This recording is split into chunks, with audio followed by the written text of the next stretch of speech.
और एक होता संचित कर्म। अरे साहब वो महात्मा जी कैसे जेल में चले गए? दूसरा कहेगा अरे माने कोई गलत कर्म किया होगा। बोले क्यों? महात्मा होकर के। अरे महात्मा ने इस जन्म में नहीं किया होगा तो पहले किया होगा। कोई गलती हुई है महात्मा जी भी तो वो जेल की हवा खा रहा है भाई, वैसे कैसे खा जाता?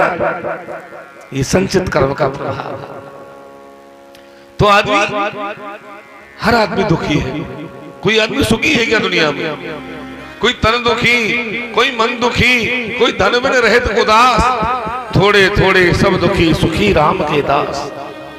कोई शरीर से दुखी है। महाराज पैसा तो बहुत दिया भगवान ने, कोई कमी नहीं है, पर शरीर बेकार है। डॉक्टर ने बीपी हुए से महाराज घी भी बंद कर दियो, शुगर हुए से शक्कर भी बंद कर दी, नमक भी बंद हो गया, मिर्ची भी बंद हो गई। अब घी भी बंद हो गया, मिर्ची भी बंद हो गई, नमक भी बंद हो गया, शक्कर भी बंद हो गई, तो क्या खाएगा वो? क्या खाएगा? क्या वो सुखी है? वो सुखी नहीं है।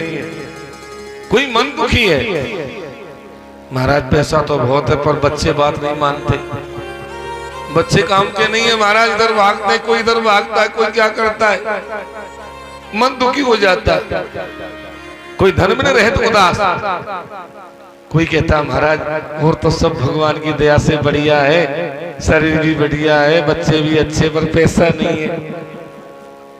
पैसा नहीं दिया भगवान ने साहब, बहुत गरीब है हम तो। खूब मेहनत करते हैं, मजदूरी करते हैं, पर कमा नहीं पाते ज्यादा। बच्चों को पढ़ाएं कि गृहस्थी को खिलाएं, क्या करें? बहुत दुखी है। कि दीन कहे धनवान सुखी, कि दीन कहे धनवान सुखी, धनवान कहे सुखी राजा को भारी, राजा कहे महाराजा सुखी, महाराजा कहे सुख इंद्र को भारी, इंद्र कहे चतुरानन को सुख। इंद्र क्या कहते हैं? ब्रह्मा जी के आनंद है। और ब्रह्म कहे सुख विष्णु को भारी, तुलसीदास विचार कहे हरि भजन बिना सब जीव दुखारी, हरि भजन बिना सब जीव दुखारी।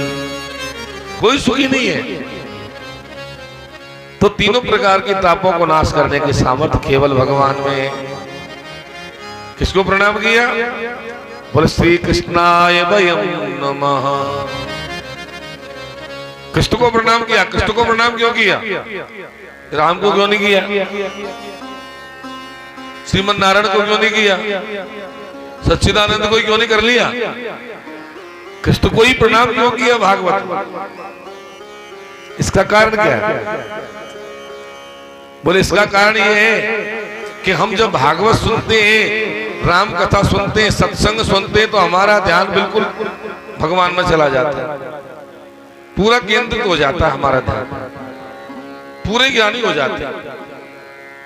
लेकिन जैसे कथा पूरी हुई, घर पे गए और दोबारा वही माया जंजाल में फंस जाते, फिर वही दोबारा वही राग बाग में फंस जाते। हमारा ढंग नहीं बदलता। अरे आप आपकी बात कर रहे हो, कथा बांसने वाले व्यास जो दिन रात कथा करते हैं, वो भी अपने आप को नहीं बदल पाते हैं। कथा करेंगे जब तो पूरे ज्ञान भर जाएगा, सब कुछ कर लेंगे, लेकिन जाने के बाद माया के चक्र में ऐसे पड़ेंगे कि वो भी उलझ जाते हैं। तो फिर कल्याण कैसे हो? कैसे कल्याण हो ये तो बताओ महाराज। बोले अब तो कोई ऐसा मिले जो हाथ पकड़ के कल्याण कर दे। बोले ऐसा कौन है? बोले ऐसे तो श्री कृष्ण है। कृष्ण शब्द का अर्थ क्या है? कृष्ण शब्द का अर्थ है व्याकरण में कर्षयति जीवानां चित्तम इति कृष्णा। जो जीव के चित्त को खींच करके भक्ति का बीज बो दे वही तो कृष्ण है। उसी को तो कृष्ण कहते हैं। हाथ पकड़ के जो कल्याण कर दे वो कृष्ण है। और भागवत में अकेले कृष्ण को प्रणाम नहीं किया। श्री लग रहा है ना, श्री कृष्णाय वयम नमो। श्री का मतलब राधा रानी, श्री का मतलब सीता जी, श्री का मतलब लक्ष्मी जी, श्री का मतलब पार्वती जी। श्री शब्द का अर्थ क्या है? श्री शब्द का अर्थ क्या है? व्याकरण में चलिए ना, संस्कृत की व्याकरण में चलिए। श्री शब्द का अर्थ क्या है? शृणोति भक्तानाम दुख गाथा भगवंतम श्रावयति सा श्री। जो भक्तों की दुख गाथा को सुने और भगवान को जाकर के सुना दे, उसको कहते हैं श्री। समझ गए? तो लक्ष्मी जी का क्या काम है, राधा जी का क्या काम है कि भगवान को जाकर के बताना कि नाथ आपकी संतान बहुत दुखी है, इस पे कृपा कर दो प्रभु, कृपा कर दो प्रभु। बस राधा रानी कृपा करती है, वो बरसाने वाली वो तो बरसाती है, वो कृपा नहीं करती, वो तो बरसाती है, बरसाने वाली है वो। हम पर कृपा करो श्री राधे रानी, हम पर कृपा करोगे राधे रानी, हम पर कृपा करो। कब तुम कृपा करोगी,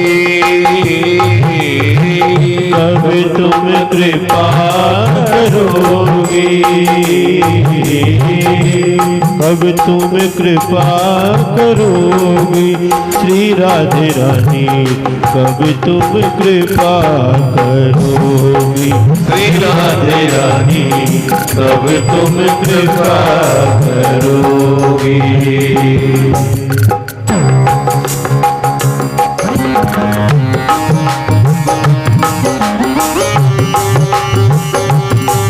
राधे राधे।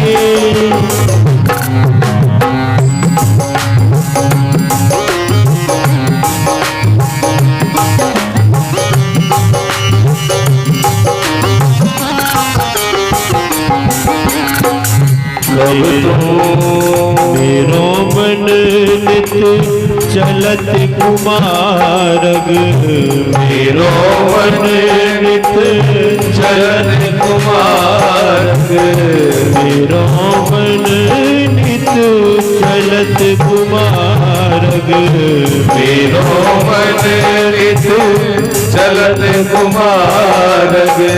कब दुखदार हरोगी राधा रानी, कब दुखदार हरोगी श्री राधे रानी, कब तुम कृपा करोगी श्री राधे रानी, कब तुम कृपा करोगी, कब तुम कृपा करोगे राधे रानी, कब तुम कृपा करोगे राधे रानी, कब तुम कृपा करोगे श्री राधे रानी, कब तुम कृपा करोगे।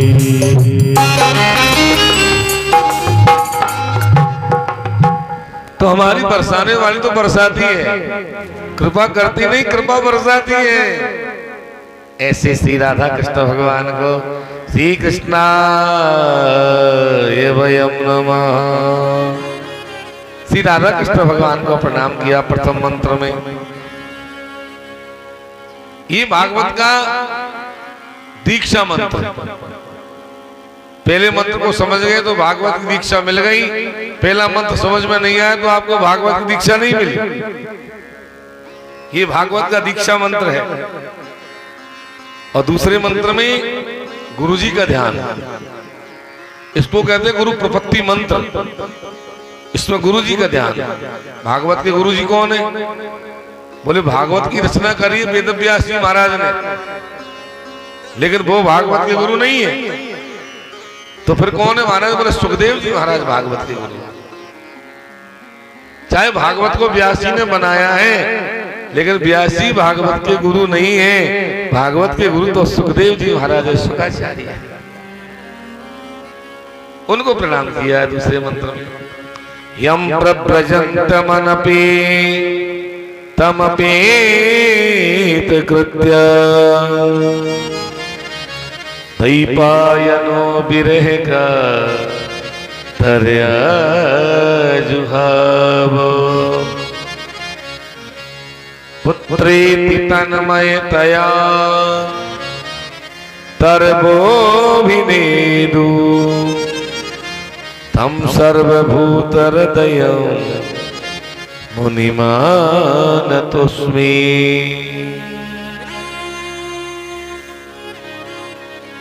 वेदव्यासी की पत्नी का नाम है अरणी। ये अरणी महारानी के गर्भ रह गया तो कितने दिन तक गर्भ रहा? 12 वर्ष तक। कितने दिन तक रहा? 12 वर्ष। हम सब कितने दिन गर्भ में रहते हैं? 9 महीने, 10 महीने। लेकिन अरणी महारानी के गर्भ रहा 12 वर्ष। और 12 वर्ष के जब सुखदेव जी प्रकट हुए तो सुखदेव जी ने जन्म लेते ही मां का पलंग तो छोड़ दिया और जंगल का रास्ता पकड़ लिया। सुखदेव जी जब जंगल की ओर बढ़ने लगे तो व्यास जी पहले से तैयारी करके खड़े थे। मेरे 12 वर्ष का बच्चा होगा, मैं जनेऊ भी पहनाऊंगा, मैं मुंडन भी करूंगा, मैं कान भी छेदूंगा, सारे काम करूंगा। क्यों? ब्राह्मण को बच्चा है। 8 वर्ष के बालक का ब्राह्मण के का जनेऊ संस्कार हो जाना चाहिए। ये तो 12 वर्ष का होगा। तो व्यास जी थाली सजा के खड़े थे।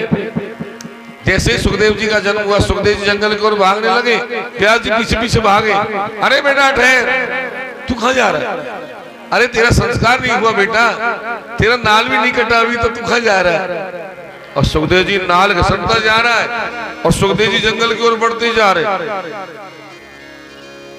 जब सुखदेव जी पीछे नहीं मुड़े तो पेड़ों में से आवाज आई, व्यास जी आपका पुत्र तो योगी है, वापस नहीं आएगा, आप वापस चले जाओ।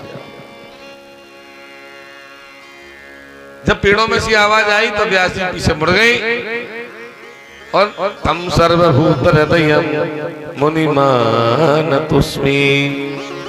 ऐसे सबके हृदय में रमण करने वाले भगवान सुखदेव जी को मैं प्रणाम करता हूँ। दूसरे मंत्र में गुरु जी को प्रणाम किया। बोले सुखदेव जी महाराज की जय हो। अब एक बात बताता हूं आपको, सबके हृदय में रमण करने वाले कौन है? भगवान। सबके हृदय में रमण करने वाला तो केवल भगवान होता है, और कोई नहीं होता। लेकिन सुखदेव जी को कहा है तम सर्वभूत हृदय मुनिमानतोऽस्मि। इसका मतलब क्या है? सुखदेव जी कोई साधारण चीज नहीं है। सुखदेव जी भी भगवान श्री कृष्ण का ही रूप है। इसीलिए तो कहा तम सर्वभूत हृदय मुनिमानतोऽस्मि। ऐसे सबके हृदय में रमण करने वाले मुनि सुखदेव जी को मैं प्रणाम करता हूं। दूसरे मंत्र में सुखदेव जी को प्रणाम किया और तीसरे मंत्र में नैमिषारण्य में पहुंच गए। नैमिषे सूतमासीना अभिमाद्य महामतिम कथामत रसास्वाद कुशलो सोनको ब्रवी। जैसे हमारे मार साहब रेखराज जी ने कथा सुनने के लिए इस जगह को चुना है कि भाई भौमिया बाबा पे मुझे करना करानी है। और आज नहीं, ये मेरे से 3-4 वर्ष पहले कह दिया था कि 2024 में मुझे भौमिया बाबा पे कथा करानी है साहब। पक्का लक्ष्य था इनका। तो जैसे इन्होंने इस जगह को चुना, ऐसी पुराणों के बांचने की जगह, उस जगह का नाम है नैमिषारण्य। ये नैमिषारण्य कहाँ है? उत्तर प्रदेश के सीतापुर जिले में, जहां गोमती गंगा बह रही है। चक्र तीर्थ है जिसमें घूम घूम के नहाना पड़ता है। जहां 88,000 संतों की भूमि है, वो पृथ्वी के बीचों बीच की जगह है वो। आज भी वहां 88,000 संत पेड़ रूप में विराजमान, वृक्ष रूप में विराजमान है संत लोग। सबसे पहले जब मैंने कथा की थी तीर्थ में, तो तीर्थ की मेरी पहली कथा थी नैमिषारण्य 2009 में। तो ये नैमिषारण्य की कथा आती है यहां से। और नेमसारण तीर्थ में सूत जी महाराज की गद्दी लगी हुई है, आप सब जानते हैं इस चीज को भी। 88,000 ऋषियों को कौन कथा सुना रहे? सूत जी। तो एक बार वही 88,000 संत नेमसारण नाम के तीर्थ में बैठे थे। जब ये बैठे थे तो उनके बीच में गुरुजी पधारे, जिनका नाम है सूत जी। सूत जी को देख करके सभी संत खड़े हो गए। अब देखो, सूत जी की उम्र है 20 वर्ष और संतों की उम्र कोई 100,000 वर्ष का, कोई 500 वर्ष का, कोई 10,000 वर्ष का। संतों की उम्र का कोई हिसाब ही नहीं। और सूत जी महाराज 20 वर्ष के, उनको देख के खड़े हो गए। सूत जी बोले, अरे आप मुझे देख के खड़े क्यों हो रहे हो? तो संतों ने कहा, सूत जी आप उम्र में चाहे छोटे हो, लेकिन ज्ञान में तो आप बड़े हो। और हमारे सनातन धर्म में कोई आयु में बड़ा है, कोई पैसे में बड़ा है, कोई बल में बड़ा है, उसको बड़ा नहीं माना गया। वैसे तो मानते, लेकिन सबसे बड़ा कौन है? ते सर्वे ज्ञान वृद्धाश्चे किंकरा शिष्य किंकरा। ज्ञान में जो बड़ा है उसकी पूजा होती है सब। हमारे सनातन में तो ज्ञान की पूजा होती है, ज्ञान को नमस्कार किया जाता है। अब यहां हमको जहां बैठाया आपने, उस जगह का नाम है ज्ञानपीठ। व्यासपीठ का दूसरा नाम है ज्ञानपीठ। ज्ञानपीठ में हरे पर थोड़ी बैठाया जाता है। और ज्ञानपीठ पर जो बोला जाता है वो बहुत सोच समझ के बोला जाता है। संसार की सबसे बड़ी गद्दी है ये व्यास गद्दी। ये राजगद्दी से भी बड़ी गद्दी है। राजगद्दी को भी कई बार व्यास गद्दी का सहारा लेना पड़ता है। मां से जो मार्गदर्शन मिलेगा वो राजगद्दी का हिसाब बनेगा। अब 88,000 संतों में बड़ी बड़ी का नाम है सौनक।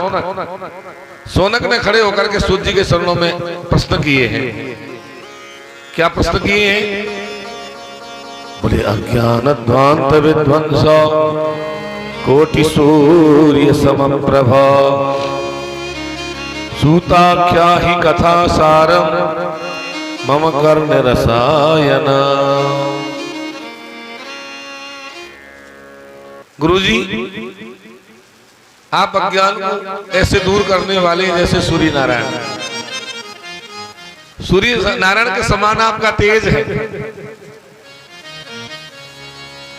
जैसे सूर्य नारायण जब तक नहीं आते तब तक तो अंधकार रहता है, और सूर्य नारायण के आते क्या हो जाता है? उजाला। लेकिन यदि किसी शिष्य के मन में अज्ञान हो गया हो तो अज्ञान को सूर्य नारायण दूर थोड़ी करेंगे। अज्ञान को तो गुरु का ज्ञान दूर करेगा भाई। गुरु के ज्ञान के बिना अज्ञान दूर नहीं हो सकता। तो अज्ञान ध्वांत विध्वंस कोटि सूर्य समप्रभ। आपका तेज करोड़ों सूर्य के समान। आज हम यहाँ कथा सुनने नहीं आए, तो फिर क्या सुनने आए भाई? बोले, सूताख्यायी कथा सारम। हम कथा का सार सुनने आए। किसके पास टाइम है कथा सुनने को साहब? कथा सुनने को किसी के पास टाइम नहीं है। कोई आदमी फॉर्मेलिटी करने आते हैं, अरे साहब आज तो जल यात्रा है, आज तो जाना ही पड़ेगा, नहीं तो बुरा मान जाएंगे। आज नहीं जाएंगे तो आज तो जाना ही पड़ेगा। 100 काम भी छोड़ के जाना पड़ेगा, चाहे शाम को आ जाएंगे बस। फिर लास्ट में एंड में चले जाएंगे, कोई बात नहीं, पर आज तो जाना पड़ेगा, नहीं नाराज हो जाएंगे। तो ये फॉर्मेलिटी के लिए आते हैं। कोई कैसे आता है, कोई कैसे आता है। लेकिन भाव से बहुत कम लोग आते हैं। कहा साहब नहीं, हम केवल कथा सुनने आए हैं। हम केवल कथा सुनने आए हैं। इस भाव से आप कितने लोग बैठे हो? कोई हाथ ऊंचा करके बताओ साहब, हम केवल कथा सुनने आए भाव से। साथ ये बहुत अच्छी बात। तो गुरुजी, अब कथा सुनने का टाइम नहीं है, अब तो कथा का सार बताओ। सूताख्यायी कथा सारम। कथा का सार क्या है?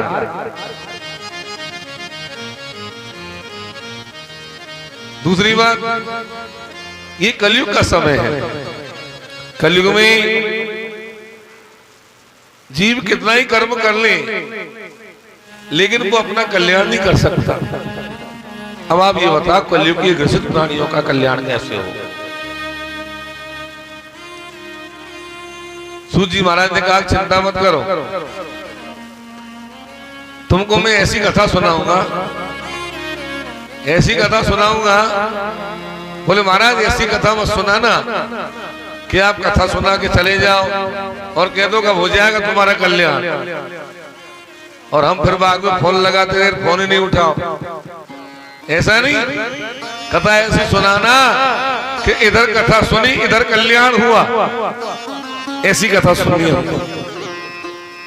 सूजी बोले है तुम क्या कह रहे हो, ऐसी कथा सुनाऊं जो तुम इधर कथा सुन इधर कल्याण हो जाए? बोले हाँ। बोले मैं ऐसी कथा नहीं सुनाऊंगा, मैं ऐसी कथा सुनाऊंगा तुमको कि तुम कथा सुनते ही तुम स्वयं कष्ट रूप हो जाओगे, सब कष्ट हो जाओगे। क्यों? कथा को सुनने वाला यदि भाव से कथा को सुन ले तो सुनने वाला श्रोता ही कष्ट का रूप हो जाता है। बोले कृष्णचंद्र भगवान की जय हो। भागवत की कथा तो कष्ट रूप प्रदान कर देती है साहब। भक्तेषु गोविंद स्वरूप कर्त्री, भक्तों को गोविंद का रूप प्रदान कर देती है भागवत। भक्तेषु गोविंद स्वरूप कर्त्री, ऐसी कथा है भागवत। यदि कोई ढंग से कथा को सुन ले भाव से तो वो गोविंद स्वरूप हो जाता है श्रोता सुनने वाला। बहुत बड़ी बात है।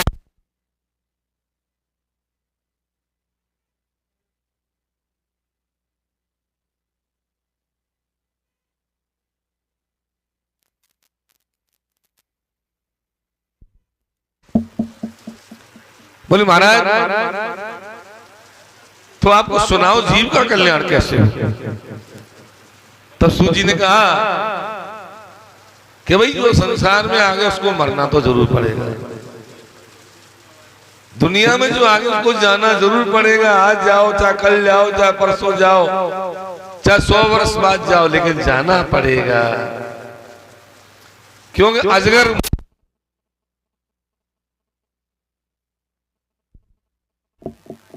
ये काल है ना, ये काल रूपी अजगर मुंह खोल के तैयार बैठा है, सबको खाने को तैयार बैठा है। ये काल ब्याल मुख ग्रासो, इधर ध्यान दो, लाइट में मत दो ध्यान। काल ब्याल मुख ग्रासो त्रास निर्णास हेतवे श्रीमद् भागवतम शास्त्रम कलौ कीरेण भाषितम्। यदि कोई ये सोचे कि मैं काल के गाल में नहीं जाऊं, जाना पड़ेगा, सबको जाना पड़ेगा काल के गाल में तो। लेकिन काल के गाल में जाने से तात्पर्य है कि मैं जन्म मरण के बंधन से मुक्त हो जाऊं, मैं जीवन मुक्त हो जाऊं, मुझे बार बार जन्म मरण नहीं लेना पड़े। तो उसके लिए दुनिया में एक साधन है जिसका नाम है श्रीमद् भागवत। श्रीमद् भागवतम शास्त्रम कलौ कीरेण भाषितम्। श्रीमद् भागवत की कथा जो कलयुग में सुखदेव जी के द्वारा गाई गई है, उसको यदि जीवात्मा सुन ले तो वो जन्म मरण के चक्कर से मुक्त हो जाता है, जीवन मुक्त हो जाता है। लेकिन आगे ये भी कह दिया कि एतस्मात् परम किंचन मनोशुद्धि न विद्यते जन्मांतरे भवेत् पुण्यम तदा भागवतम लभेत्। कोई ये मत सोच लेना कि भागवत जी वैसे मिल जाती है कि गुड़ का पुआ जो जब सोची जब ही बना के खा लिया।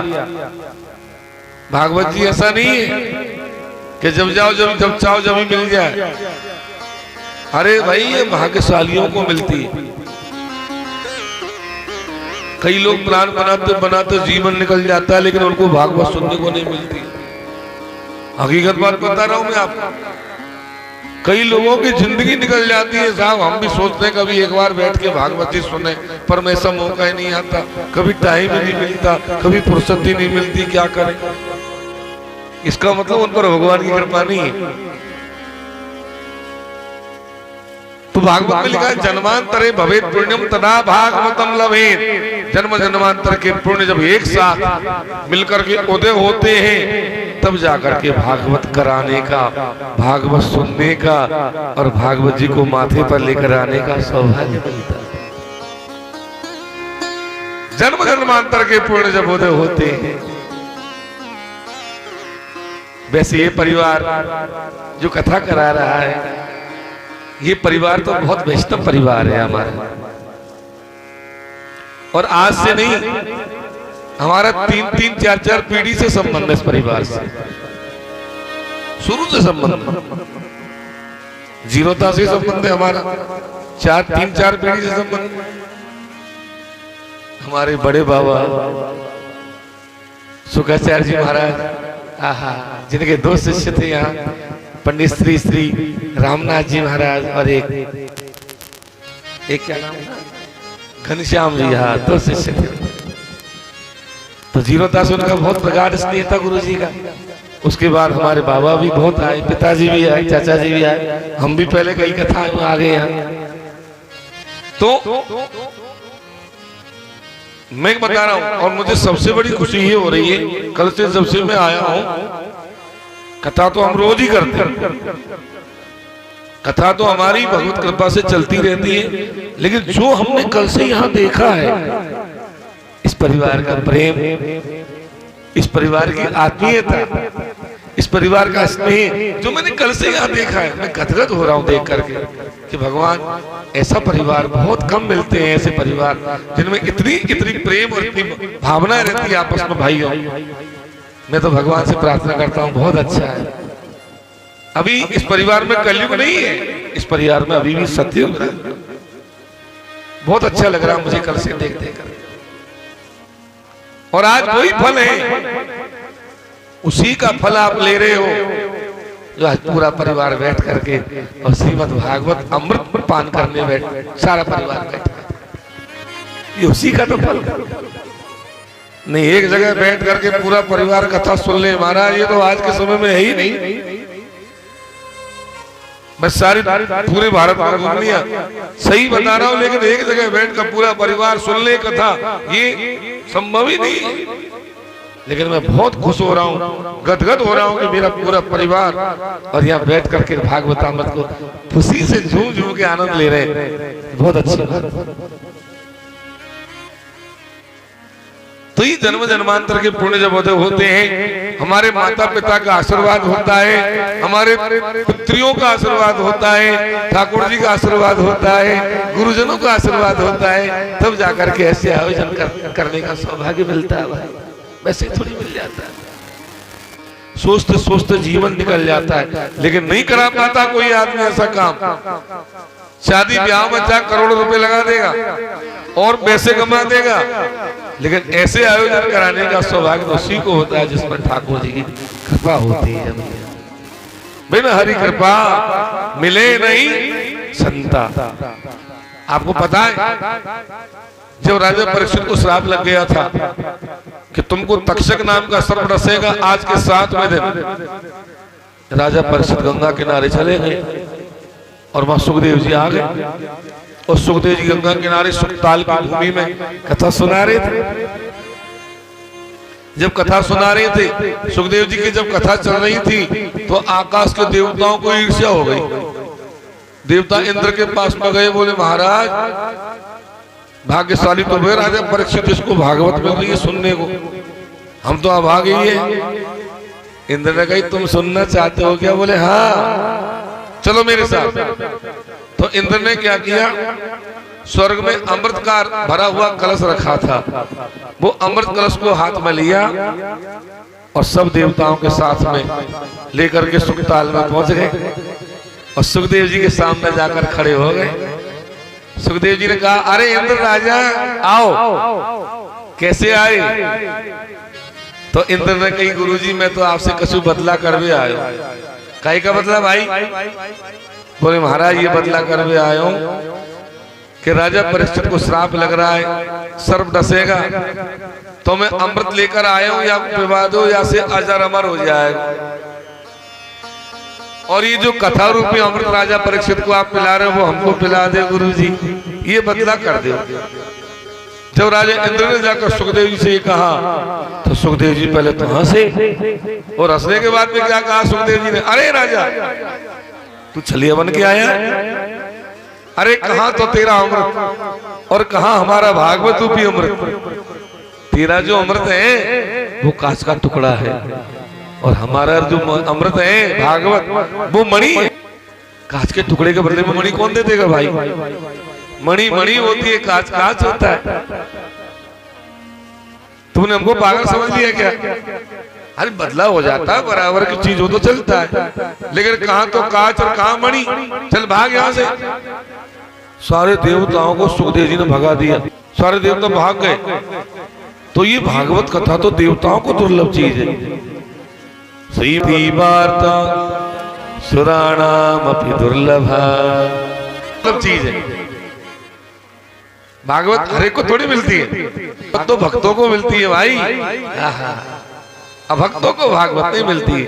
अभक्ता विज्ञान तदौस्य कथामृतम नहीं। जब राजा परीक्षित का उद्धार हो गया और राजा परीक्षित विमान में बैठ करके बैकुंठ में जा रहे थे, तो ये विमान उड़ता उड़ता ब्रह्मलोक के ऊपर होकर के जाने लगा। ब्रह्मा जी ने देखा, पूछी भाई ये विमान किसका जा रहा है? बोले महाराज राजा परीक्षित का। बोले कहाँ जा रहा है? बोले बैकुंठ में। ब्रह्मा जी बोले अरे भाई ये तो सांप के खाई से मरने वाला था, ये बैकुंठ में कैसे जा रहा है?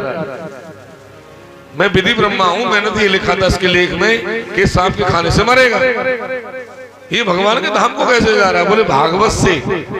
बोले अच्छा ऐसा भागवत में क्या भाई? तो ब्रह्मा जी ने क्या किया, अपने मन का तराजू बनाया। तराजू जानते हो ना? तराजू।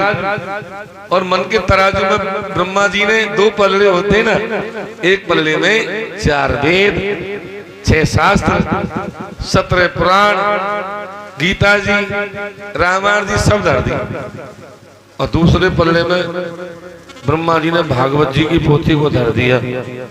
बोले अब देखता हूं किसमें वजन ज्यादा है। अब ब्रह्मा जी ने जैसे भागवत की पोथी को धरा पलड़े में, वो भागवत जी वाला पलड़ा तो नीचे चला गया, और ये वेद पुराणों का जो पलड़ा था वो ऊपर चला गया।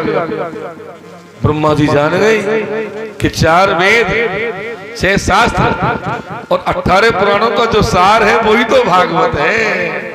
सारम सारम समुद्रतम, सबका सार भरा हुआ है इसमें। गीता का, उपनिषदों का, महाभाष्य का, सबका सार। जो श्रीमद् भगवत गीता है ना, उसका विस्तार नहीं कर पाए कृष्ण भगवान अर्जुन के लिए, तो भागवत जी का जो 11वां स्कंद है वो पूरी गीता है। पूरी गीता का ज्ञान आप 11वें स्कंद को पढ़ो, पूरी गीता का ज्ञान आपको मिल जाएगा। तो भागवत कोई पुस्तक नहीं है। मैं निरे भगवत रूपम शास्त्रम भागवतम कलौ, ये भगवत रूप है श्री कृष्ण की मांग वही प्रतिमूर्ति श्रीमद् भागवत। राधा कृष्ण दोनों बैठे हैं भागवत जी, युगल सरकार बैठे हैं भागवत जी।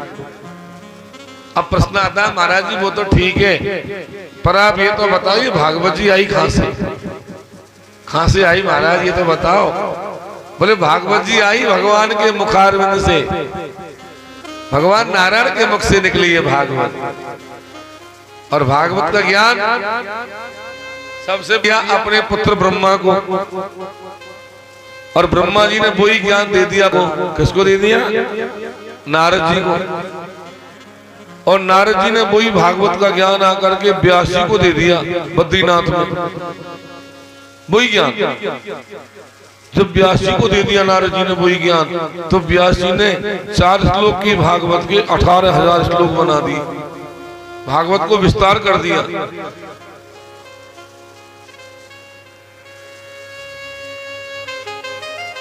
और फिर वो भागवत को 18,000 श्लोकों की बनाकर के व्यास जी ने ये भागवत का ज्ञान दे दिया अपने पुत्र सुखदेव जी को।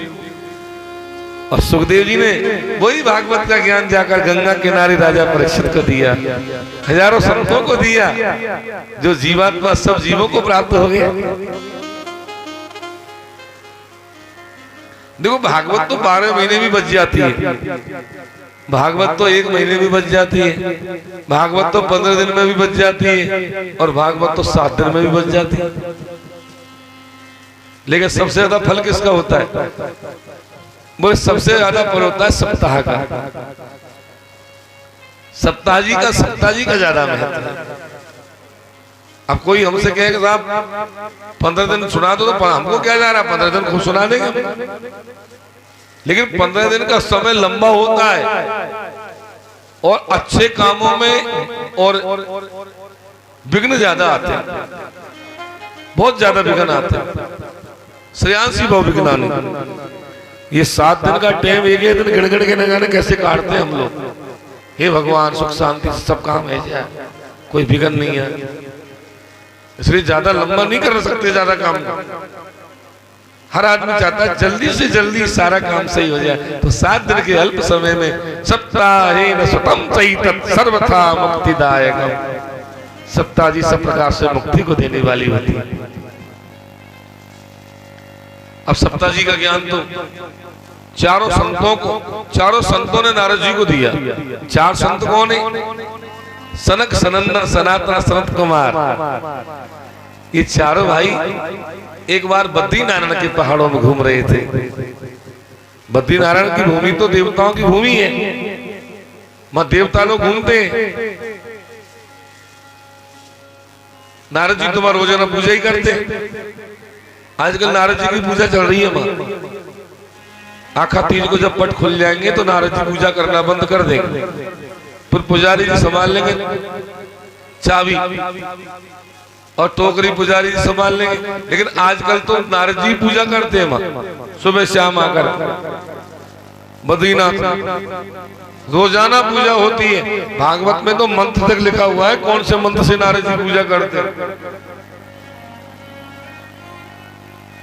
तो एक बार क्या हुआ कि एक दाही विशालाया चत्वारो ऋषयो मला सत्संगार्थम समायातुम दधसुस्तत्र नारदम। एक बार चारों भाई सनक, सनंदन, सनातन, सनत कुमार, ये चारों भाई भी ब्रह्मा के पुत्र हैं।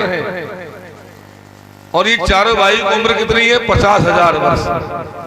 लेकिन लगते 5 वर्ष के ही है।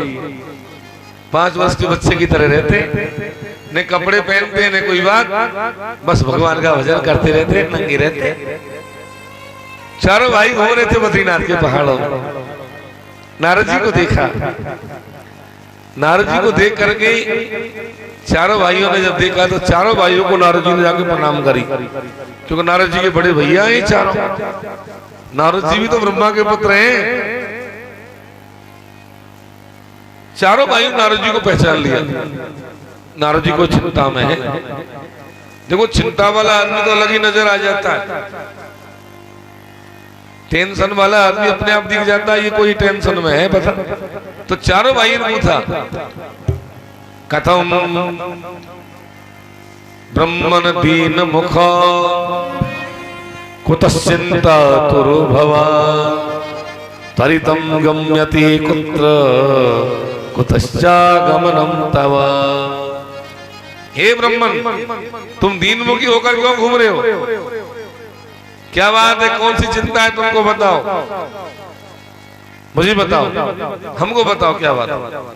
जब चारों भाई नारद जी से पूछा तो नारद जी बोले भैया मैं क्या बताऊं, मैं बहुत परेशान हूं, बहुत टेंशन में। अरे बता तो सही क्या बात है। तब नारद जी ने बताया कि भैया मैं धरती पे घूमने गया था, पुष्कर जी में गया, प्रयाग जी में गया, सेतुबंध रामेश्वर भी गया, गंगा में भी गया, सब जगह घूमा। लेकिन भैया मुझे मेरे मन को कहीं शांति नहीं मिली, क्योंकि सब जगह कलयुग छा गया। कहीं भी चले जाओ सब जगह कलयुग छा गया। सत्य कहीं बोलने वाला है ही नहीं। आप इतने आदमी बैठे हो, बताओ इस दुनिया में कोई ऐसा है जो पूरी तरह कहते कि मैं सत्यवादी हूं? सत्यम नास्ति, है ही नहीं सत्य। हर आदमी झूठ का कमाया खाया। तपहो, तपस्या करने वाले महात्मा नहीं रहे। शौचम, पवित्रता नहीं रही। आप देखो घरों में पवित्रता है क्या? घर के पानी में से कोई पानी पिला दो, कोई महात्मा को, संत को, ब्राह्मण को पिला सकते हो क्या? कोई देवता को आचमन करा सकते हो घर के बरेंडे के पानी से? क्यों? पवित्रता ही नहीं, बिल्कुल पवित्रता नहीं है। आजकल बच्चों को भी पवित्रता से बहुत हीन कर दिया हमने। आराम से ले रहे हैं, पी रहे हैं और बस मस्त रह रहे हैं, कोई लेना देना नहीं। पवित्रता जा रही है। तो सत्यम नास्ति तपो शौचम दया, दया नहीं। आदमी आदमी को मार देता है 1 सेकंड में, बस खत्म। दानम, दान को कोई समझता ही नहीं है। ये भैया सबसे बड़ा दान है, पेट भर जाए यही दान है, बस हो गया दान। दानम में विद्यते, पेट भरने वाला जीव हो गया बस खाली।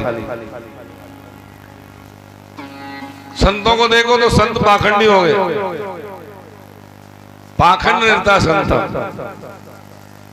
मैं सभी संतों की नहीं कह रहा हूं सारे संत ही पाखंडी हो गए, नहीं, लेकिन प्राय संत पाखंडी ज्यादा हो। कोई संप्रदाय नहीं है।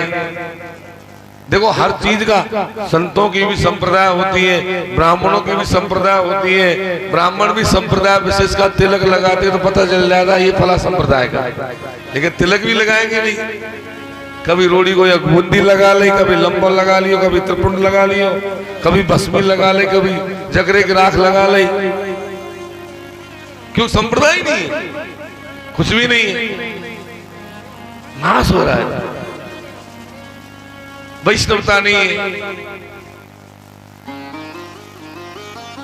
कोई गुरु मंत्र का मंत्र आज का जप ही नहीं करता है, कोई गायत्री मंत्र का जप ही नहीं करता है। चारों भाइयों ने कहा करे तुम तो महात्मा के पास चले गए, गृहस्थी के यहाँ जाते जब महात्मा आना। नारद जी बोले गृहस्थी के भी गया तो मैंने क्या देखा कि घर में नई बहू की चलवे लग गई। तरुणी प्रभुता गेहे, बड़े बूढ़े देखते रह जाते हैं, नई बहू जो कर देती है वही हो जाता है। और शाल को बुद्धिदायक को सलाह देने वाला साला हो गया ये कलयुग में। भाइयों से तो पूछेंगे नहीं, सारे जी को फोन मिलाएंगे, तू बता वही करूंगा मैं, तू कहेगा जो करूंगा तेरी मानू मैं और कोई की नहीं मानूंगा। क्यों नहीं मानेगा तो रोटी नहीं मिलेगी शाम को। चक्कर तो वो पड़ रहा है ना, घर में रोटी खानी है तो साड़ी की तो माननी पड़ेगी साहब। और बोले पति पत्नियों में प्राय संबंध बिगड़ रहे हैं, संबंध बहुत ज्यादा बिगड़ रहे हैं। रोज झगड़ा हो रहा है, तलाक हो रहा है, कुटुंबों में कलह हो रहा है। नारद जी ने कहा मैं बहुत दुखी हो गया और मैं दुखी होकर के सोचा अब क्या करूं। तो मैं दुखी होकर के चलता चलता जब वृंदावन की ओर चला तो मैंने क्या देखा, वृंदावन में जमुना जी के किनारे एक 16 वर्ष की स्त्री बैठी थी, 16 वर्ष की थी। उसके पास में 2 बूढ़े आदमी पड़े थे, कई स्त्रियां उसकी सेवा कर रही थी। नारद जी को जाता देखा तो वो 16 वर्ष की स्त्री ने नारद जी को पुकारा, ओ बाबा, ओ महात्मा जी, अरे बाबा आप जाने वाले इधर आना। नारद जी बोले गए, बोले बेटी देवी तुम कौन हो, क्या बात है? तब वो 16 वर्ष की स्त्री ने कहा महाराज जी मेरा नाम है भक्ति, अहम भक्ति ख्याता इमो में तनयो मतौ ज्ञान वैराग्य नामानो काल योगी न जर्जरो। मेरा नाम भक्ति है। और महाराज जी ये 2 बूढ़े जो पड़े हैं ना, ये दोनों मेरे पुत्र हैं, ज्ञान और वैराग्य। ये इतनी नदियां हैं, सब मेरी सेवा कर रही है। नारद जी ने पूछा लेकिन तुम्हारी दशा कैसे हो गई? बेटा तो 90 वर्ष का, 95 वर्ष का, तुम 16 वर्ष की, तो उल्टा हो गया मामला। जरा बताओ ये कैसे चक्कर पड़ गया? तब भक्ति ने बताया कि नारद जी मेरी उत्पत्ति द्रविड़ देश में हुई। द्रविड़ देश किसको कहते हैं? दक्षिण भारत। भक्ति कहाँ पैदा हुई? साउथ में, साउथ इंडिया भक्ति का स्थान है। साउथ के जैसी भक्ति कहीं नहीं है, पूजा कहीं नहीं है। इतनी गजब की पूजा पद्धति है साउथ की कि कहीं नहीं है दुनिया में ऐसी पूजा पद्धति। बड़े बड़े प्रकांड विद्वान मिलेंगे आपको साउथ में। ऐसे ऐसे धुरंधर मिलेंगे जो पूछो मत आप। तो दक्षिण भारत भगवान के पैर है, इसका मतलब क्या है? और भगवान के पैरों की भक्ति करोगे, चरणों की सेवा करोगे तो भक्ति पैदा हो जाएगी। भक्ति को पैदा करना है तो सबसे पहले क्या करना पड़ेगा? ठाकुर जी के चरणों से प्रेम करो। ठाकुर जी के चरणों में प्रेम यदि हो गया तो भक्ति अपने आप हमारे मन में प्रकट हो जाएगी। फिर भक्ति आगे गई तो वृद्धम कर्नाटक गता, कर्नाटक में जाके बढ़ी। कर्नाटक क्या है? ये कर्नाटक है हमारे कान। इन कानों को यदि हम सत्संग में लगाएंगे, कथा में लगाएंगे तो भक्ति बढ़ेगी।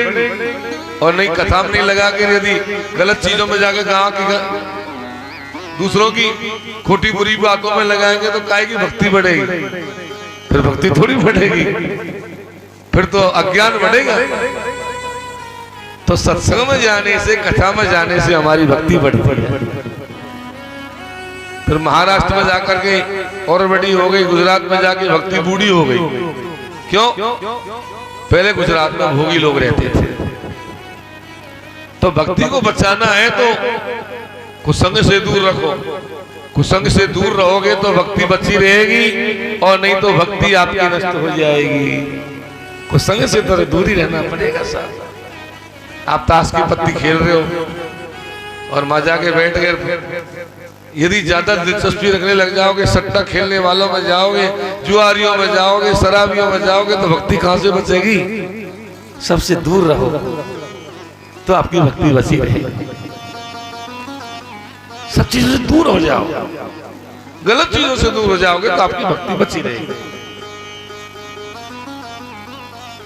तो भक्ति गुजरात से चल करके वृंदावन में जैसे आए तो वृंदावन में आते ही भक्ति हो गई। 16 वर्ष की ज्ञान वैराग रह गए 90 वर्ष की वृंदावन संयोगा पुनस्ता तरुणी नवा धन्यम वृंदावनम तेना भक्ति नत्यति च।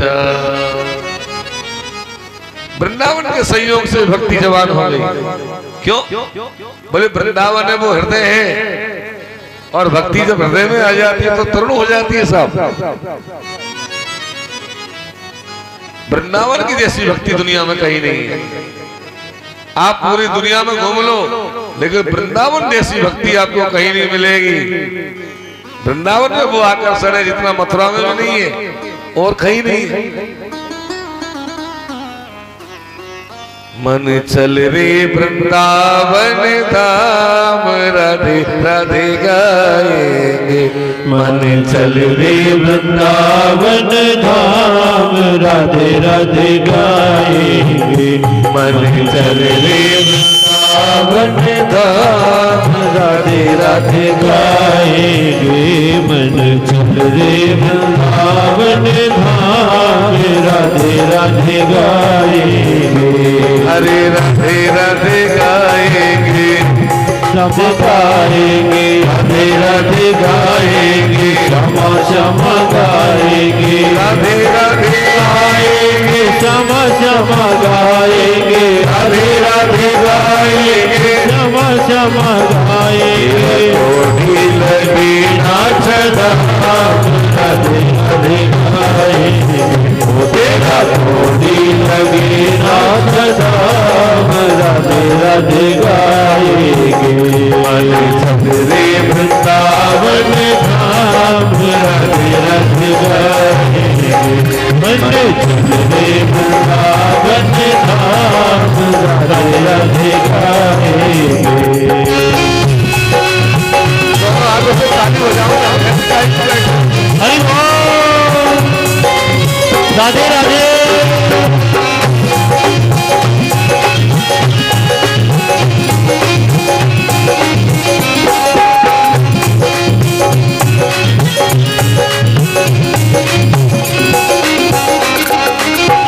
वृंदावन में माँ के बिहारी, वृंदावन में माँ के बिहारी। वृंदावन में माँ के बिहारी। बिहारी ओढ़ के बैठे कावलिया कारी ओढ़ के बैठे कावलिया कारी ओढ़ के बैठे कावलिया कारी ओढ़ के बैठे कावलिया कारी तुझे बैठे मिले विश्राम राधे राधे गाए तुझे मिले विश्राम राधे राधे गाए मन चले वृंदावन धाम राधे राधे गाए राधे राधे हरि बोल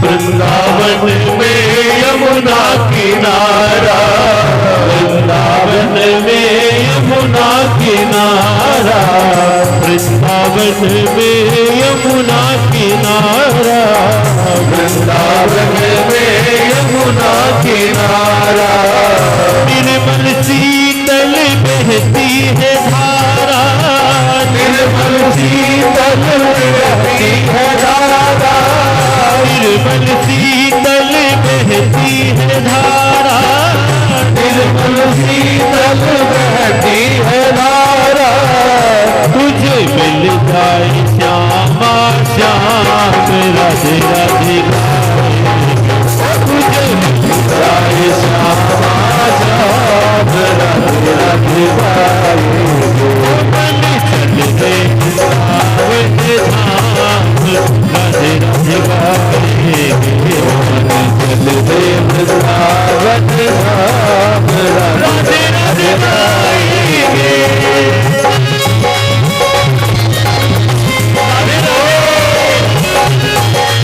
जय जय श्री राधे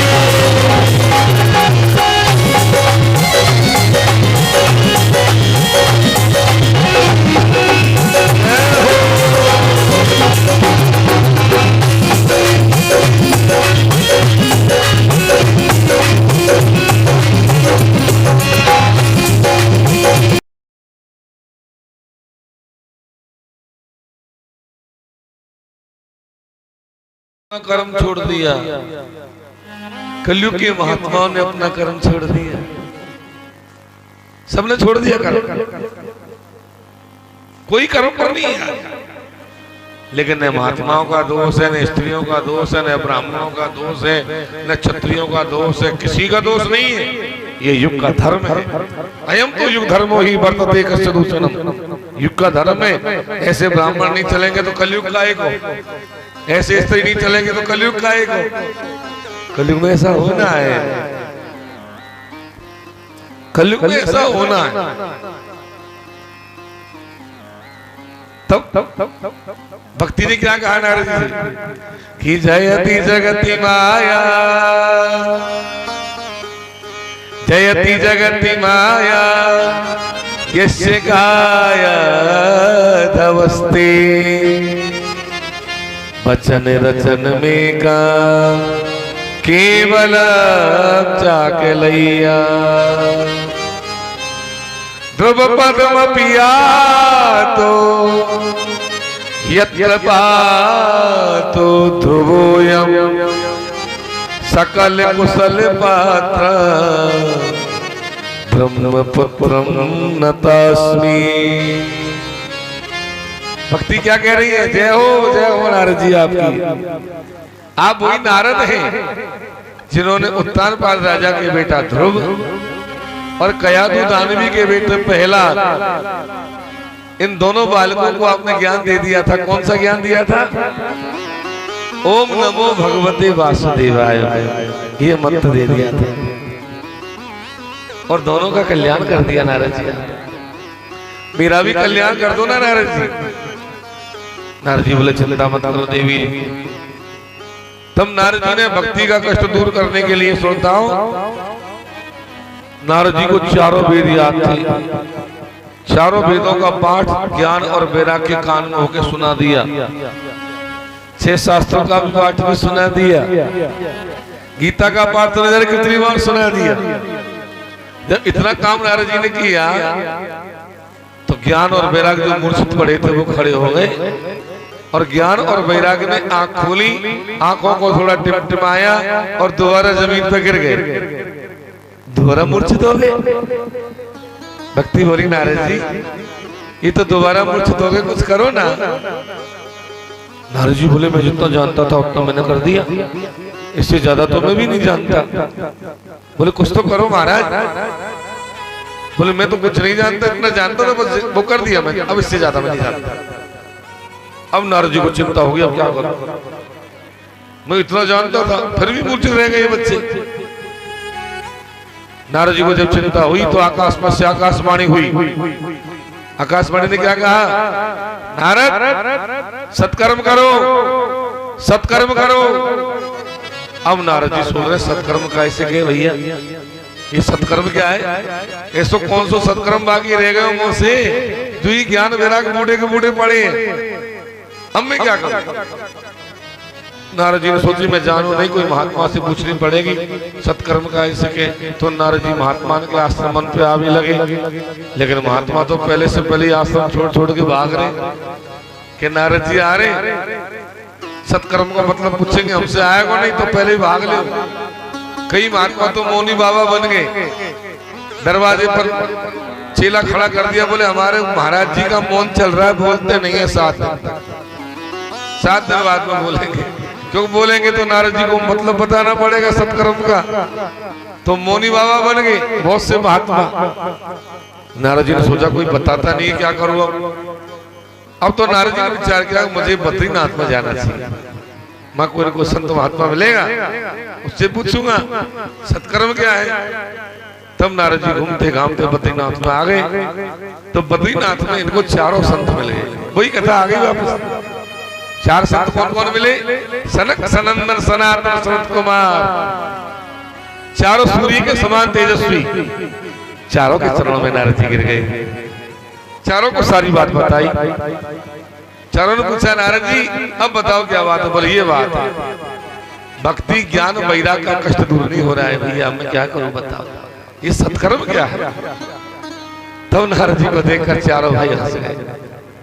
अहो नारद धन्योसी विरक्तानाम शिरोमणि। अरे नारद धन्य, तुम विरक्तों में शिरोमणि मणिया हो। जैसे माला में शिरोमणि मणिया होता है ना, ऐसे भक्तों की माला का शिरोमणि मणिया कौन सा है, भगवान का नारद। भगवान के भक्तों की माला का शिरोमणि मणिया है नारद। चारों भाई कह रहे तुम भगवान के भक्तों की शिरोमणि माला का मणि, तुम दिन रात भगवान का कीर्तन कथा करते रहते। सत्कर्म का मतलब होता है ज्ञान यज्ञ। देखो यज्ञ भी कई तरह के होते हैं। एक होता है तप यज्ञ, एक होता है द्रव्य यज्ञ, एक होता है ज्ञान यज्ञ। तो ज्ञान यज्ञ सबसे बड़ा होता है, और ज्ञान यज्ञों में सबसे बड़ा ज्ञान यज्ञ कौन सा है, बोले श्रीमद् भागवतालापो सतु गीतो सुखादेवी। सुखदेव जी के द्वारा जो ज्ञान दिया गया राजा परीक्षित को 7 दिन का, वो दुनिया का सबसे बड़ा सत्कर्म है। उससे बड़ा सत्कर्म दुनिया में और कुछ है ही नहीं। प्रेम से बोलो श्री राधे। इससे बड़ा कोई सत्कर्म नहीं है दुनिया में। श्रीमद् भागवत। नारद जी बोले महाराज आप भागवत को इतनी बड़ी बता रहे हो, मैंने वेद सुना दिए, पुराण सुना दिए, क्या उनसे भी बड़ी है भागवत, वेदन से भी बड़ी है कि भागवत। तो चारों भाइयों ने कहा भैया वेदों का काम अलग है, पुराणों का काम अलग है, और गीता का काम अलग है, और भागवत का काम अलग है। बोले कैसे महाराज, हम समझे नहीं। तब चारों भाइयों ने समझाया नारद जी को कि वेद भगवान वृक्ष है। क्या है, पेड़, ये वेद भगवान। और पुराण उनकी डालियां है, शाखा, और भागवत उसमें आया हुआ पका हुआ फल है। अरे पेड़ की और कोई पेड़ खावे की चीज थोड़ी हो, पत्ते खावे की चीज थोड़ी हो, डाढ़ खावे की चीज थोड़ी हो, फली तो खावे की चीज रहे। तो वेद रूपी वृक्ष का पका हुआ फल है, वो है श्रीमद् भागवत। बिल्कुल पका हुआ फल है भैया। वो यदि कोई खाएगा और खिलाएगा तो वो तो आनंद जीवन में करेगा ही करेगा।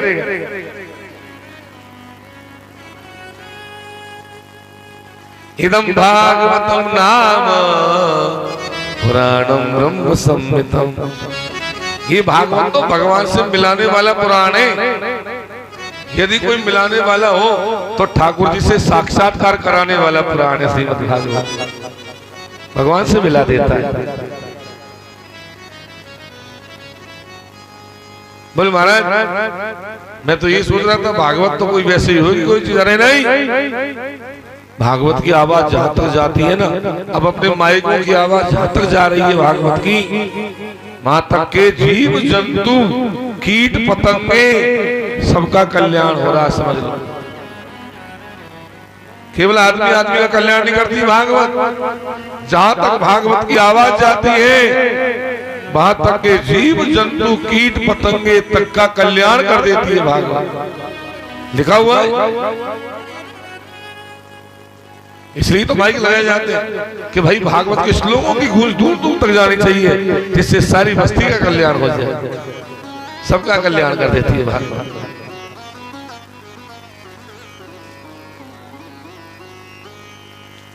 अब तो चारों भाइयों ने कहा कि भाई भागवत सुनाओ, भक्ति ज्ञान वैराग्य। बोले कहां सुना ये तो बताओ। बोले सबसे बढ़िया जगह हरिद्वार, हर की पेड़ी, वहां पर सुनाओ। बहुत बढ़िया जगह गंगा जी का द्वार, गंगा द्वार समीपे तो तत्मानंद नामकम, आनंद घाट पर सुनाओ। चारों भाइयों को लेकर के नारद जी पहुंच गए। देखो ध्यान देना, यहाँ भागवत के वक्ता कौन है? चारों भाई। और श्रोता कौन है? नारद जी। और किसके लिए कराई जा रही है कथा? भक्ति ज्ञान वैराग्य के लिए। भक्ति ज्ञान वैराग्य कहाँ पड़े? वृंदावन में। कथा कहाँ हो रही है? हरिद्वार में। ध्यान देना, भागवत में वक्ता है चारों भाई, और वाल्मीकि रामायण में वक्ता है नारद जी, और श्रोता है चारों भाई। देखो उल्टा है। हम वाल्मीकि रामायण में नारद जी वाल्मीकि रामायण का ज्ञान दे रहे हैं और चारों भाई ज्ञान सुन रहे हैं। अच्छा, एक मिनट ठिकाने पहुंच जाने दो मुझे। तो चारों भाइयों को व्यासपीठ पर बैठाया नारद जी ने, और हरिद्वार में कथा होने लगी। अब चारों भाई ज्ञान दे रहे। क्या ज्ञान दे रहे? कि भैया जिसने भागवत को सुन लिया, इधर देखो, चाय को मत देखो, इधर देखो, जिसने भागवत को सुन लिया समझ जाना अब मेरी मुक्ति में कोई संदेह नहीं। मुक्ति का तर स्थित, मेरी मुक्ति मेरे हाथ में आ गई। अरे महाराज वो बात तो सही है, पर ये तो बताओ भागवत कितनी बार सुननी चाहिए? एक बार के, दो बार के, चार बार के, 5 बार? ये तो बता दो महाराज। बोले सदा सेव्या श्रीमद् भागवती कथा। ये भागवत तो सदा सेवन कर दिया। एक बार सुनो, 2 बार सुनो, 10 बार सुनो, 50 बार सुनो, 100 बार सुनो, 1000 बार सुनो। जब तक शरीर में प्राण है तब तक सुनते रहो। कभी ये मत सोचो अरे ना मेरे अंदर तो बहुत ज्यादा ज्ञान हो गया भागवत को, मेरे जैसो ज्ञानी तो कोई है ही नहीं, मेरे जैसे सुनने वाला तो कोई है ही नहीं। कभी दिमाग को ये बात मत ले आना। नहीं, आप जैसा मूर्ख कोई दुनिया में नहीं मिलेगा। जिसके मन में ये बात आ जाए कि मेरे जैसा सुनने वाला नहीं है तो वो मूर्ख, और कोई के दिमाग में आ जाए कि मेरे जैसा बांचने वाला नहीं है वो महामूर्ख। नहीं भैया, इसके बांचने वाले सुनने वालों की कोई कमी नहीं है। ये तो ठाकुर जी की कृपा है। मेरी क्या औकात जो मैं भागवत बांच सकूं, आपकी क्या औकात जो आप भागवत बचा सको। ये बचाना बांचना तो सब ठाकुर जी की लीला है। वो लीला कर रहा है, वो करा रहा है, क्या करने वाला कराने वाला। जहां भागवत होती है वहां गंगा के वहां तीर्थ के समान हो जाती है जगह। हमारे भोंगिया बाबा के स्थान तो ऐसा स्थान है जहाँ कितनी भागवत हो गई, कितने धर्म पुण्य हो गए। ये भूमि तो वैसे ही पावन है भैया, वैसे ही पावन भूमि है। यहाँ तो कथा का भाव ही अलग है। असमय यज्ञों का फल बाद में यज्ञों का फल मिल जाता है। जिसने जीवन भर हाय पैसा करता रहा और एक बार भी कथा में कान नहीं लगाया, वो चांडाल है। मैं नहीं बोल रहा हूँ, भागवत बोल रही है। चांडाल वत्स खरबत्ते ननीता मिथ्या जन्म जननी जनि दुख भाजा। वो चांडाल है, वो गधा है। अरे माने 9 महीना कष्ट दियो मैया को, वैसे ही काय को परेशान करी मैया को। बाबा जन्म नहीं हो तो वही बढ़िया, काय को आयो वो धरती में। जन्म लेना उसी का सार्थक है जिसने कथामठ को पान कर लिया हो, उसी का जीवन सफल।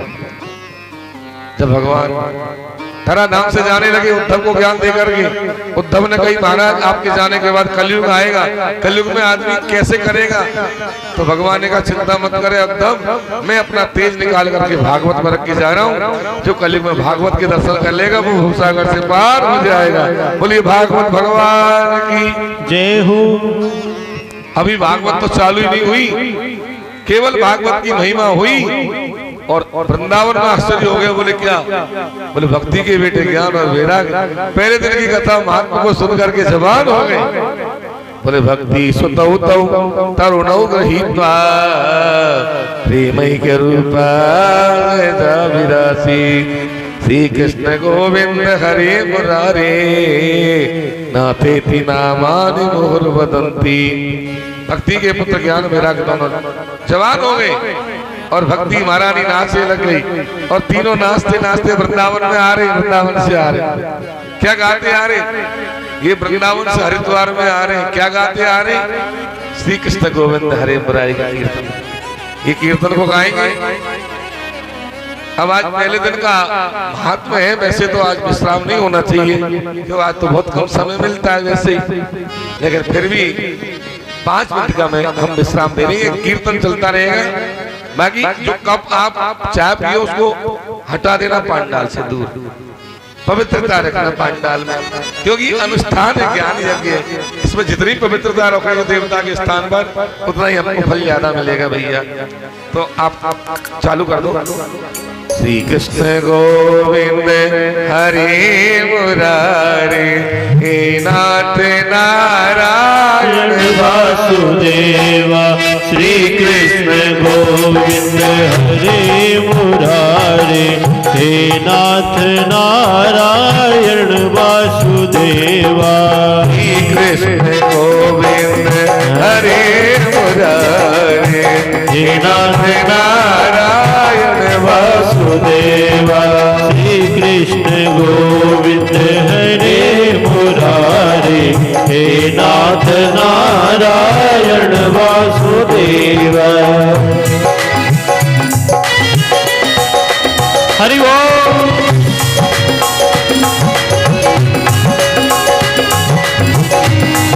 हरि बोल।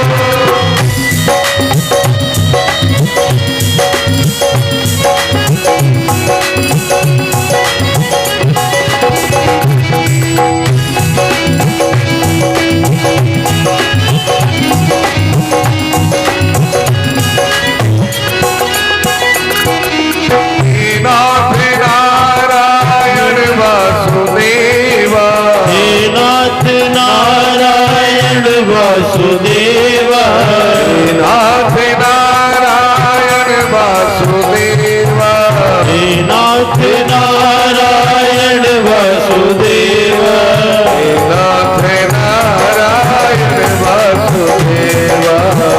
नाथ नारायण वासुदेवा। श्री कृष्ण गोविंद हरे मुरारे नाथ नारायण वासुदेवा। श्री कृष्ण गोविंद हरे मुरारे हे नाथ नारायण वासुदेवा।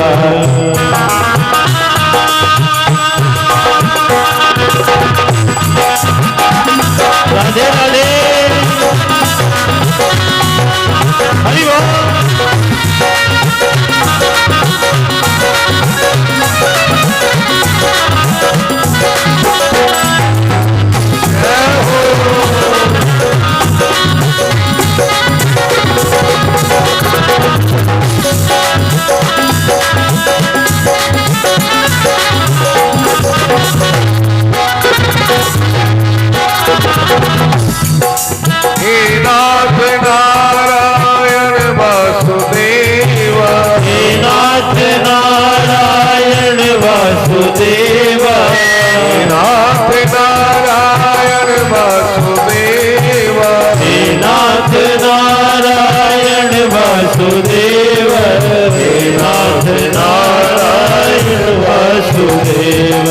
हे नाथ नारायण वासुदेव। श्री कृष्ण गोविंद हरे मुरारे, हे नाथ नारायण वासुदेव। श्री कृष्ण गोविंद हरे मुरारे, हे नाथ नारायण वासुदेव। राधे कृष्ण राधे कृष्ण राधे कृष्ण राधे कृष्ण राधे कृष्ण राधे कृष्ण राधे कृष्ण राधे कृष्ण राधे कृष्ण राधे कृष्ण राधे राधे कृष्ण राधे कृष्ण राधे कृष्ण राधे राधे राधे कृष्ण राधे कृष्ण राधे कृष्ण राधे राधे राधे कृष्ण राधे कृष्ण राधे कृष्ण राधे राधे राधे राधे कृष्ण राधे कृष्ण राधे कृष्ण राधे राधे राधे कृष्ण राधे राधे राधे राधे राधे राधे कृष्ण राधे कृष्ण राधे कृष्ण राधे राधे राधे कृष्ण राधे कृष्ण राधे कृष्ण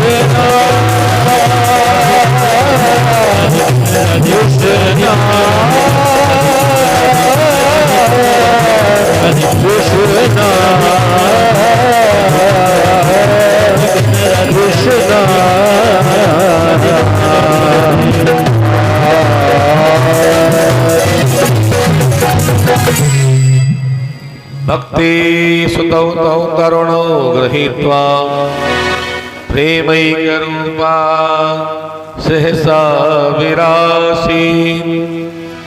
श्री कृष्ण गोविंद हरे मुरारे। चल रही है हैरान है जमाना, मंजिल भी मिल रही है हैरान है जमाना, मंजिल भी मिल रही है। करता नहीं मैं कुछ भी, करता नहीं मैं कुछ भी, सब काम हो रहा है मेरा आपकी कृपा से, सब काम हो रहा है मेरा आपकी कृपा से, सब काम हो रहा है।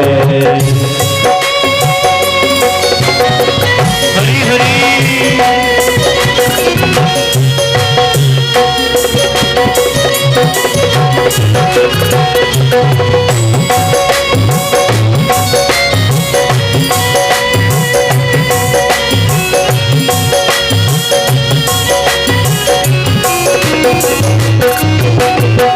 साथ हो जो मेरे, किस चीज की कमी है। तुम साथ हो जो मेरे, किस चीज की कमी है। किसी और चीज की अब दरकार भी नहीं है, किसी और चीज की अब दरकार भी नहीं है।